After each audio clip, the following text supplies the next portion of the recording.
Radio Inkinzo, ijwi ry'ibiyaga binini.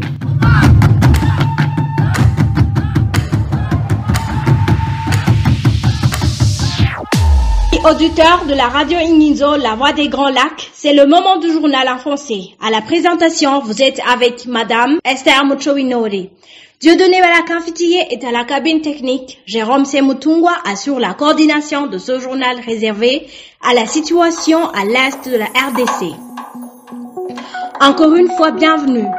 Aujourd'hui, nous diffusons un journal en langue française pour vous en donner en intégralité une interview que notre rédaction a menée avec le Major Willy Ngoma, porte-parole militaire du M23. Il passe revue la situation sécuritaire à l'est de la RDC et particulièrement celle qui prévaut dans les zones de combat. Beaucoup de voix s'élèvent pour savoir l'intérêt qu'a le président Ndayishimiye à engager des militaires burundais dans un combat avec le M23 au moment où ce mouvement n'a aucun problème avec le gouvernement du Burundi. Que cherchent finalement les militaires burundais dans le conflit qui oppose le M23 et le pouvoir de Kinshasa? N'y aurait-il pas des accords cachés conclus entre le président Tshisekedi et Evariste Ndayishimiye? Le M23 est en train de se battre avec une coalition de deux pouvoirs, celui du Burundi et celui de la RDC, associés au FDLR et à beaucoup d'autres groupes armés et aux mercenaires blancs. Pourtant, il continue à résister et à gagner pas mal de batailles.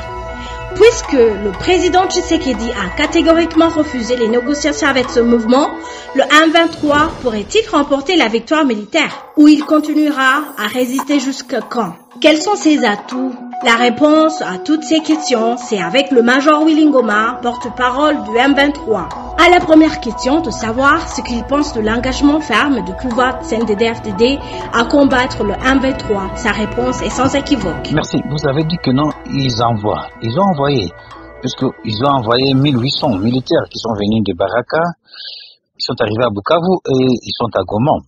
En fait, ce que nous allons dire au pouvoir du Burundi, ou bien au président burundais, comme vous le dites. Moi, personnellement, je suis un major. Nous avons la discipline. Je ne peux pas m'adresser directement à un président de la République, quand bien même il fait ce qu'il fait. Bon, moi, je dois dire à vous, les journalistes, je parle avec vous, c'est à vous de lui dire. Moi, je ne peux pas m'adresser directement, puisque nous avons la discipline militaire. Je ne peux pas m'adresser directement à un président de la République. Donc, ce que nous allons dire à vous, les journalistes, de lui dire que si nous nous combattons chez nous au Congo, nous combattons pour une cause juste et noble. Et il doit savoir une chose. Le monde, comme Dieu l'a créé, nous devons vivre en symbiose, en paix, en harmonie. Les papelardises, donc l'hypocrisie, le fait de faire l'histoire pour quoi? Non. En fait, en aimant, nous devons vivre ensemble. Nous sommes tous des Africains. Il n'y a aucun Africain qui est supérieur à l'autre. Non. Et la majorité numérique, on doit bien me suivre là-dessus, la majorité numérique, est-ce pas une prééminence? Donc, il peut y avoir une majorité numérique, mais qui n'est pas une majorité sociologique. Et une majorité numérique peut devenir une minorité sociologique. Et une minorité sociologique peut devenir une majorité numérique. Par rapport à quoi? Par rapport à ce qu'on donne, par rapport à l'humanisme, par rapport à l'idéologie et par rapport à un combat noble et à un combat de survie. Là, je parle aux intellectuels qui peuvent comprendre ça. C'est profond, ce que je dis, intellectuellement. Donc, tout ce qu'il peut faire, il doit comprendre une chose. L'Afrique appartient aux Africains, c'est à nous. Il n'y a aucun Africain qui est inspiré à l'autre. S'il y a eu le peuplement géographique, mais il n'y a pas un groupe qui est prééminent, qui peut prédominer d'autres partant de leur nombre. Jamais. Jamais. Tout le monde a droit à la vie. Tout le monde a droit à la vie.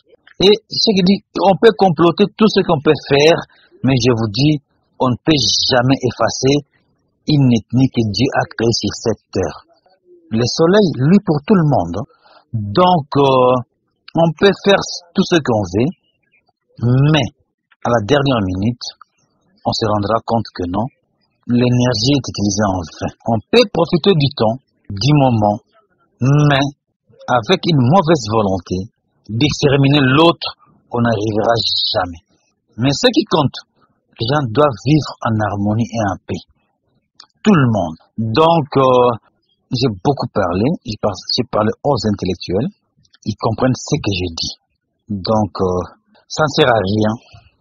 Ça ne sert à rien de s'allier avec le pouvoir qui est à Kinshasa, faire le deal pour certains intérêts, alors qu'on sait pertinemment bien que nous nous battons pour une cause juste et noble, que les gens doivent vivre en harmonie. Les latins disaient, sol lucet omnibus. Donc le soleil, lui, pour tout le monde, et personne peut effacer l'autre. Pensez-vous que le président Ndayishimiye a quel intérêt à engager ses troupes pour combattre votre mouvement auprès des FARDC et ses autres alliés? Merci beaucoup pour votre question. En fait, d'emblée, je dois vous répondre. Sincèrement, les pouvoirs de CNDD-FDD, vous les savez parfaitement bien. Les racines même de ces pouvoirs, vous les savez. L'idéologie de ces pouvoirs, vous les savez pertinemment bien. En fait, aujourd'hui, je dois dire des vérités, comme les latins disent, veritas odium parit, la vérité engendre la haine. Je dois dire la vérité, et cette vérité, les gens vont aimer peut-être et d'autres ne vont pas aimer, mais je dois dire des vérités que les gens doivent savoir. Tu sais, il y a des raisons en cela. La première raison, tu sais, il y a un adage qu'on dit, mais le soir de la famesse. Donc en français, on peut dire la faim est une mauvaise conseillère. Ça, c'est la première raison, peut-être, je peux dire. Lorsqu'on est pauvre, on peut tendre la main pour récupérer certaines histoires, puisqu'on connaît pertinemment bien, le Congo a des richesses. On connaît Tshisekedi qui est au pouvoir, il a une tête concombre, pardonnez-moi, permettez-moi de le dire, mais c'est vrai, c'est un homme qui n'a pas de vision, qui n'a pas de l'intelligence pour diriger la République. Tout le monde peut l'amener à faire des deals avec lui. Tout le monde peut lui soutirer l'argent, des biens matériels que je dois dire. Mais, en ce qui concerne aussi le pouvoir de CNDD, FDD, il y a un autre volet que les gens doivent savoir. Ce pouvoir a pour l'objectif aussi de neutraliser la communauté aussi. On doit être clair en cela. Et vous allez voir, Tshisekedi, vous avez compris, il a suivi ce que son père, papa, Étienne avait dit un jour. S'il prenait le pouvoir, il doit chasser les Tutsis au Congo. Ils vont rentrer là où ils sont venus. Il avait dit ça. Et Tshisekedi, le fils, est arrivé au pouvoir. Il a récupéré cette idéologie qui était venue depuis Mosé Laurent Désiré Kabila avec son clic. Donc, Abdoulaye Roden Dombassi, tout comme ça, ils ont érigé des histoires, tout à fait contre une ethnie. Donc, contre les Tutsis. On doit être clair. Donc, ce qui se passe aujourd'hui au Congo, ce qui s'est passé au Rwanda en 1994. Et lorsque, vous savez, l'armée d'Abiyarimana a fui au Congo, ils ont amené des armes et des munitions, ils ont amené tout, des banques, ils ont amené tout. Ils se sont installés au Congo, ils ont vraiment enraciné, endoctriné les Congolais. Et Kabila le père a exploité cela. Tshisekedi d'aujourd'hui exploite cela encore. Donc, l'ennemi c'est qui? L'ennemi on dit que non, ce sont les néolotiques, puisque au Congo il y a un problème. Que les gens doivent savoir. Ils ont dit, bon, selon les Blancs, moi personnellement je ne dis pas que c'est comme ça.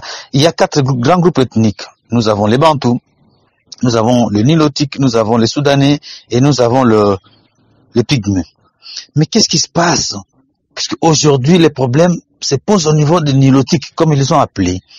On dit les Hémans qui sont en Ituri, les Diamoulengues qui sont au sud du Kivu, les Tutsis qui sont au nord Kivu. Donc ça, ce ne sont pas des Congolais.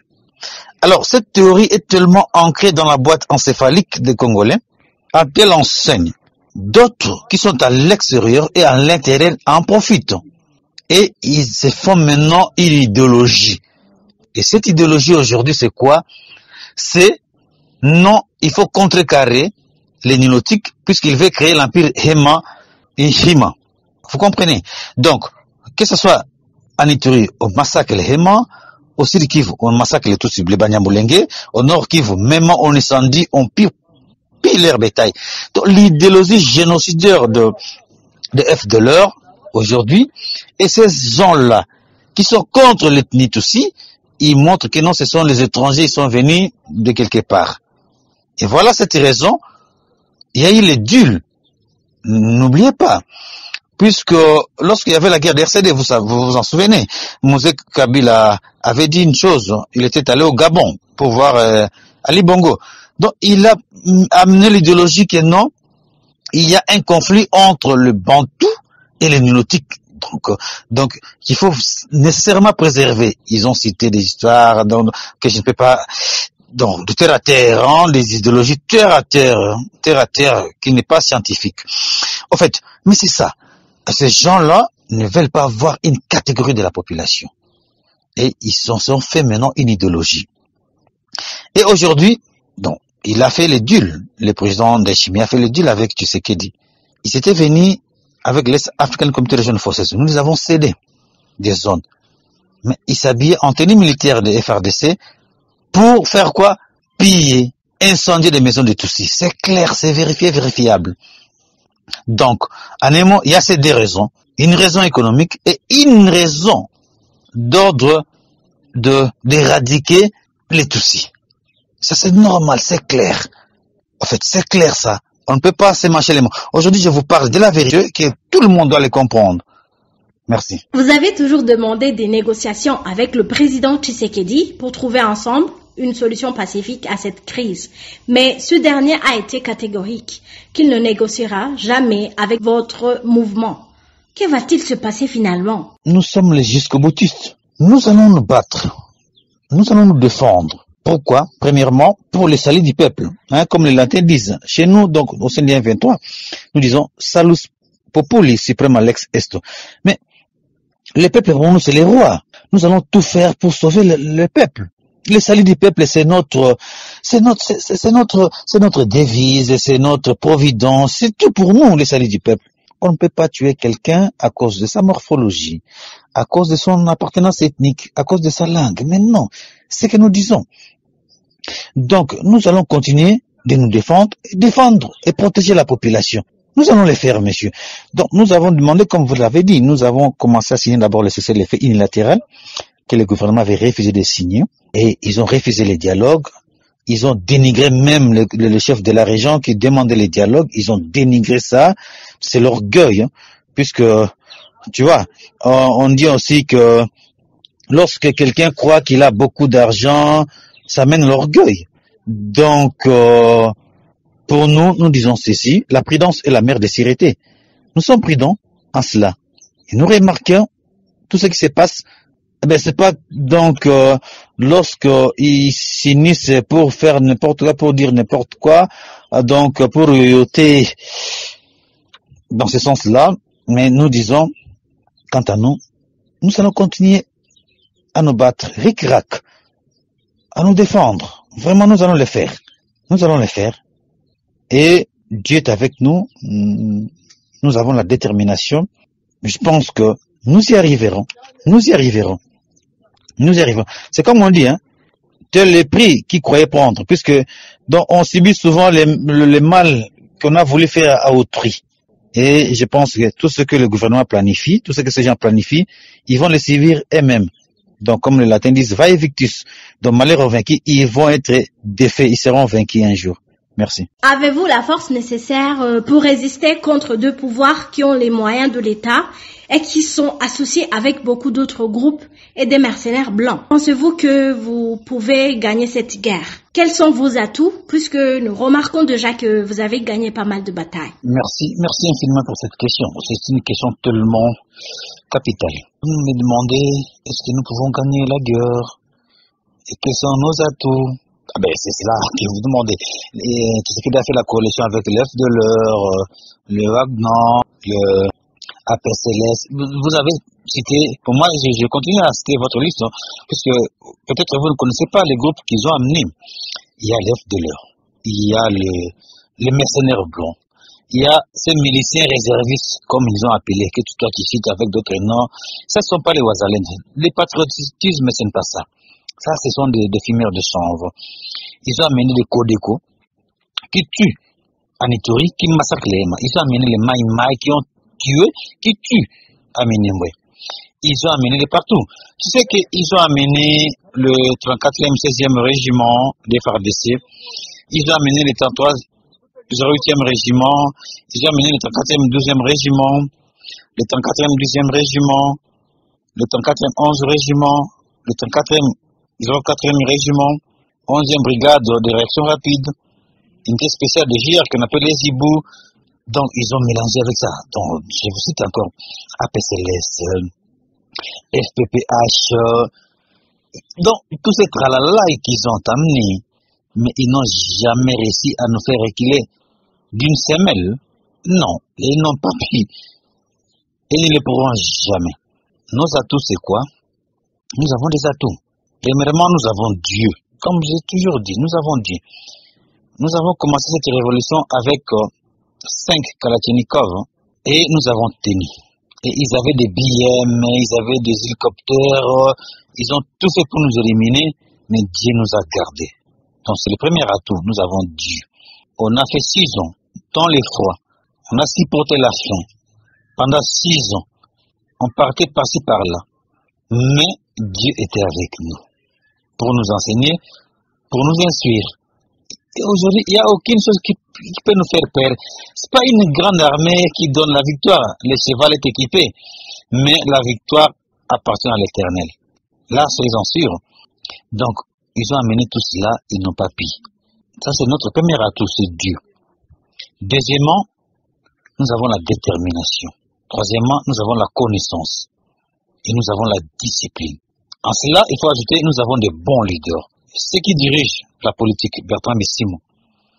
Celui qui dirige l'armée, général-major Sultan Makenga. Un généralissime qui connaît qu'est-ce qu'il peut faire. Il est parmi les bons et les grands généraux du monde aujourd'hui. Là, je suis sérieux dans ce que j'ai dit.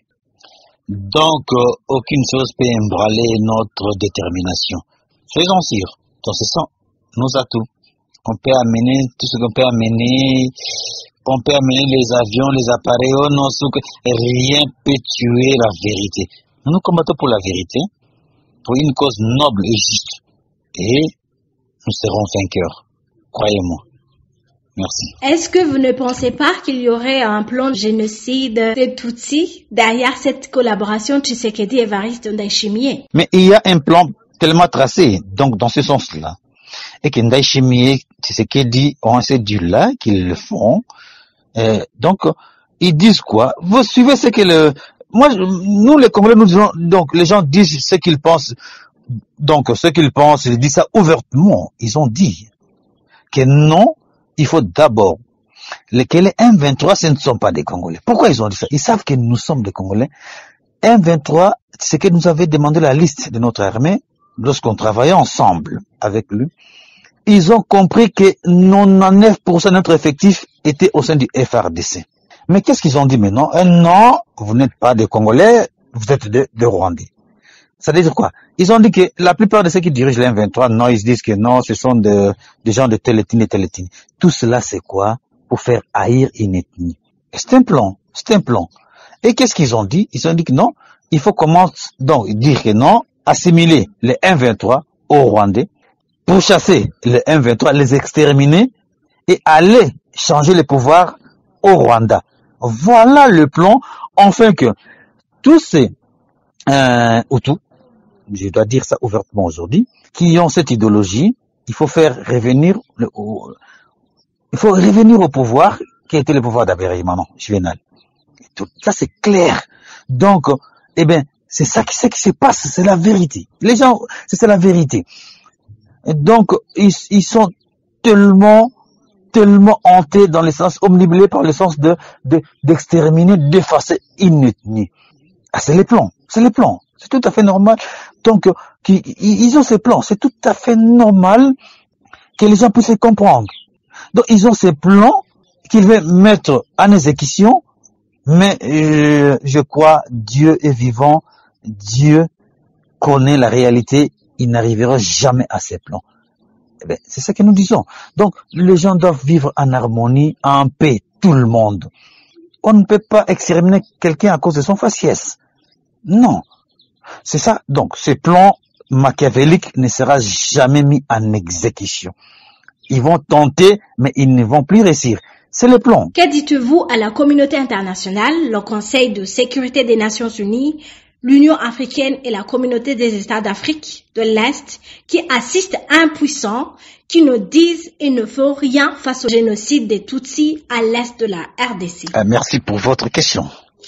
Lorsque vous me demandez les conseils dans la communauté internationale, les conseils de sécurité de l'ONU, l'Union africaine et l'Est African Community, ils assistent à cela. Ah bien c'est cela, c'est ce silence. Ils sont restés baba, comme on dit en français. Bouche bée, bouche cousue. Mais ça inquiète, hein. Ça inquiète. Ça inquiète. Ça inquiète. Non, nous sommes éberlués. Ça inquiète. Comment les gens doivent voir comme ça? On tue des gens. On mange même leur chair humaine. On incendia leur maison.